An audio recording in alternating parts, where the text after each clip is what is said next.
If I had to use one word to describe Lisa Goes Gaga, it would be boring. I find it a very dull episode to sit through. Maybe this isn't the reaction people are wanting for this one, maybe people want me to get really angry and tear out a new one. But for whatever reason, whenever I revisit this episode, I don't really feel anything. I can't tell if I'm numb to mediocre Simpsons by now, or just depressed. A lot of people tend to get up in arms about what a vanity project this is. Just a giant stunt to bring in viewers and promote Lady Gaga as much as possible, as if she needed it. This part has never personally bothered me that much, to be quite honest. Because let's just face it, The Simpsons is not Calvin and Hobbes. Bill Watterson, the creator of Calvin and Hobbes, very famously resisted merchandising his strip. He felt a lot of these suggested products went against its spirit and wanted to keep the artistic intent pure. Good for him, I really admire his resolve, even if it accidentally led to bootleg Calvin peeing on a bunch of stuff. The Simpsons, by contrast, had always embraced the capitalistic part of being a franchise. Yeah, we all know that Mac Groening threw a fit when the critics showed up, but the episode still happened, with or without his name on it. They did X-Files episodes, American Idol episodes, they had trendy guest stars like NSYNC and Britney Spears. I know Michael Jackson didn't put his name on Stark Raving Dad in Season 3, but everyone just considered it the Michael Jackson episode anyway. They brought in a bunch of baseball players in the same season. This sort of brand integration has always been a part of The Simpsons from a very early age. I'm not trying to capitalism shame the show right here. We have to be realistic about what franchises have to do to stay relevant. I don't want to give them a free pass either, to make a bunch of promotional garbage. The execution of these stunts is really what is most important. What the show had always gotten right was its execution. What I'm disappointed about Lisa Goes Gaga is that they brought in Lady Gaga, but didn't find anything new or interesting for her to do. They really banked on the force of her personality, her really wacky outfits and presentation. The variety in all this stuff is pretty staggering. They definitely had a lot of good character design in this one. The problem is that there's no satire here, no commentary. Her jokes are all variations on, look at how glamorous and wacky she is. They get in little digs about the real-world ramifications of her shtick, mostly through her manager. But the majority of her jokes are all the same, just dressed up slightly differently. It's repetitive. I think the show was very conscious of how ridiculous this episode was going to come off, because they sort of insulated themselves by adding a voiceover. They treat the story like some kind of legend. If we tell the story completely in-universe, it's gonna be jarring. I think this technique is somewhat effective at disarming me. However, it contributes to making the whole thing feel a little pointless. It's almost treated like a non-canonical fantasy world, one in which Lady Gaga trains roam the country and Principal Skinner is handing out least popular awards for whatever reason. The Lisa storyline basically trades on the essence of every other Lisa storyline ever. It's a Lisa sympathy romp, think Moaning Lisa, but with less subtlety. We need something to kick off the Lisa's unpopular story. It's not like that's been baked into her character for 20 years. So let's use a hackneyed award show. This is basically the signal to the audience that we shouldn't take the story seriously. We're just moving pieces around to maximize comedy. Gotcha. Then they follow this up with computer stuff, message board postings about her, as well as this mysterious truth teller person defending her. Then they reveal it's actually Lisa posting these messages, burying her even further. This double whammy comes off as a little weird. I like the angle that Lisa's own actions contribute to her social situation. That's something we don't always get in these episodes. I just find myself not caring about it, since the entire situation is so contrived and over the top to begin with. Who cares if Lisa was defending herself anonymously? I think there is a germ of a good idea right here. I just wish they would have played it a little cooler with the actual setup. Gosh, where's the subtlety in my Lady Gaga episode? Jeez. I don't particularly like the way Bart calls out Lisa for this. I'm okay with him being kind of a jerk here, that's how a character arc begins, but they don't really follow up on this angle.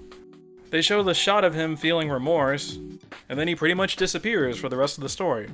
Weird. The most redeeming aspect of Lisa Goes Gaga is this one. The angle of Lisa being jostled into doing things when she's depressed. The constant attention that Lady Gaga is giving her. A lot of the funniest moments is Lisa just getting annoyed at having to deal with this magic pixie dream girl. Maybe you're like me when you get upset and just want to be given space. There is nothing more annoying in the world than the good-hearted person who won't leave you alone. I know you're trying to help, just give me a moment. The episode is interesting in that, after a while, it starts to question, is someone like Lady Gaga doing this because they really want to help Lisa, or is it to just feel good about themselves? Is it fair to apply one's standards and worldview onto others? I think about how with other guest stars, they often write a little bit of annoyingness or awkwardness into them, letting them poke fun at themselves. It humanizes them, makes them feel less like a promotional guest and more of an actual character. One of my favorite underrated guest stars is George Plimpton in that Spelling Bee episode. They write him in his smarty pants kind of way, but he ends up being an unscrupulous villain as well. And I go back to whatever it is I do.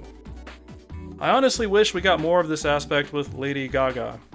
I don't think they needed to portray her as an annoying busybody. I think it's important to underline her good intentions. I mean, we don't have to bury her. But here is where the actual conflict of the episode is. This is the crux of what the story is about. Everything else is just fluff, just stuff to show off what a huge personality she is. And I already know about her huge personality. I already know she really likes to surprise us. The Simpsons is trying to make a cartoon out of something that is already a cartoon. I think it is infinitely more compelling to take her out of her bubble and let her contrast against our real world. Something more like Sherry Bobbins as an example. They did this a little, to their credit, but she always ends up dominating the situation. I think they're onto something with Lisa exploding on her and everything. It's just that we're running so low on time, the pacing makes it kinda stupid. The entire plot can be summed up as, Lisa is sad, Lady Gaga tries to help, Lisa gets annoyed, yells at her, and then feels better because she yelled. Okay. They don't really foreshadow where Lisa's arc is going, and Lady Gaga doesn't really learn anything in the end. And for whatever reason, now Lisa really wants to be one of her little monsters. It's essentially a story about Stockholm Syndrome. It's hard not to call this a vanity project, because everything seems designed to show off Lady Gaga as much as possible. Even Homer's advice he gives, they're upfront about how pointless and irrelevant it is. Lisa literally points this out to us. I feel like whenever there are guest stars not on screen, everyone should be asking, where's Lady Gaga? And we should win things for watching. Then we have gimmicky moments like her randomly making out with Marge, which comes off as shocking for the sake of shocking. This will look good in the promos. The whole thing just feels a little soulless, a little too calculated to actually feel fun or interesting. And hey, don't accuse me of not liking the show when it tries to have fun or do something new. I'm one of those rare defenders of the TikTok opening in season 21. Please don't throw things at me. I just thought it was fun, well edited, and a change of pace from the opening that we always get. I think they do end the episode on a pretty fun note with that closing song. They seem to love torturing poor Yardley Smith by making her constantly sing in Lisa's voice. I want to give her a lot of credit for her performance in the entire episode. She does a really nice job conveying how down on her luck and frustrated Lisa has become. Yardley Smith sure can emote. Lady Gaga does a decent job with her vocal delivery. She gets to demonstrate a little more range than most guest stars. Both musical numbers have good moments in them, particularly their visual presentation. It's just more of the same shtick that we got everywhere else in the episode. I kinda wish they did less of this stuff on the train, focused these jokes more on the musical numbers, and then had more scenes with the family. The train stuff is definitely laying it on a little thick. I hear this episode mentioned often in those worst episode ever lists. And I get where they're coming from on this one. There is a lot to furrow one's brows about. For me, however, it's just your run-of-the-mill bad episode. I think incorporating a larger-than-life guest star into the mix creates a unique challenge. I think they were able to find an interesting angle of conflict that is worth exploring. They were even able to make it kind of fun. But they ultimately failed in creating an offbeat take at an offbeat personality. There is very little Simpson spin, just presentation, which results in an episode that feels more like a promotional piece than an actual story. Once again, I can deal with being promoted to every once in a while. It's not my favorite or anything. To be clear, I would much prefer them to do the Calvin and Hobbes approach and be driven only by their artistic intent. But this kind of thing is going to happen. Those X-Files and Critics episodes prove you can do fun and satirical stuff in a crossover. The Michael Jackson episode proved that you can do something offbeat. I even like aspects of that American Idol episode. What I love about classic Simpsons is that they were always able to turn lemons into lemonade. The Simpsons used to view these moments as opportunities, a chance to do something new and unexpected. They run into a problem, they figure out an innovative solution. It's time to do something offbeat. Not every episode is going to be good, but a good episode can come from anywhere, even from Lady Gaga. Lisa Goes Gaga fails in a way that bad sequels often fail. They don't give me a new spin on something I am already familiar with. There's no actual substance to the story, it's just boring.